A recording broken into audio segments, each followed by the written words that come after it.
উত্তর দেবে বাবা। এই নিয়ে কাব্য নাটক পিতা পুত্র সংগ্রাম। রচনা কবি অজিত বাইরি, অংশগ্রহণে অঙ্কিতা দে ও সতীনাথ চক্রবর্তী।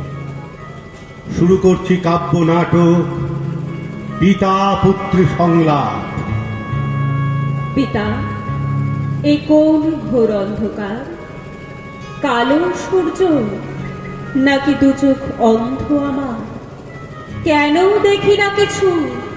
মন্দিরের মতো সেই অরণ্যের চূড়া, স্বচ্ছ নদীর ধারা, দু পাড়ে ছড়িয়ে নুড়ি সাজাতো বসত, শস্য খেতে নিয়ে আসত অজস্র ফুলের সমাহার, এখন শুধুই শ্যাওলা, পিচ্ছিল, পঙ্কিল আবর্ত, অবরুদ্ধ গতি। কাছে পিঠে কারো সাড়া পাচ্ছি না কেন? সবাই বধির, সবাই মুখ, মস্তিষ্কে জড়তা। নিষ্ঠুরে কোন সময়ে বেঁচে আছি আমরা? কার পাপে শুকিয়ে গেল বাগানের উজ্জ্বল স্তবক? এ কি তোমার, এ কি আমার? কার পাপে প্রবঞ্চনা পিতা? তুমি ভূমিষ্ঠ হয়েছ অসুস্থ সময়ে কন্যা। তোমার দু চোখে যত বিস্ময়, যত জিজ্ঞাসা, অন্বেষণ।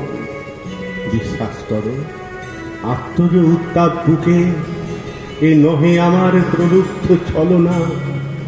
আমারই রক্তে অনুভব করেছি তোমার ধমনীর স্পন্দন। স্নেহের কাঙা রচনা করেছি স্বপ্ন, আর তোমাকেই দিতে চেয়েছি সেই স্বপ্নের উত্তরাধিকার। পাঁজরের হাড়ে ফোটাতে চেয়েছি বাগিচার ফুল, তুমি খেলবে সেখানে সেই সবুজ গালিচা, যেন নবাগত তেঁতুল। এই সব স্বাদ ছিল মনে। স্বাদ ছিল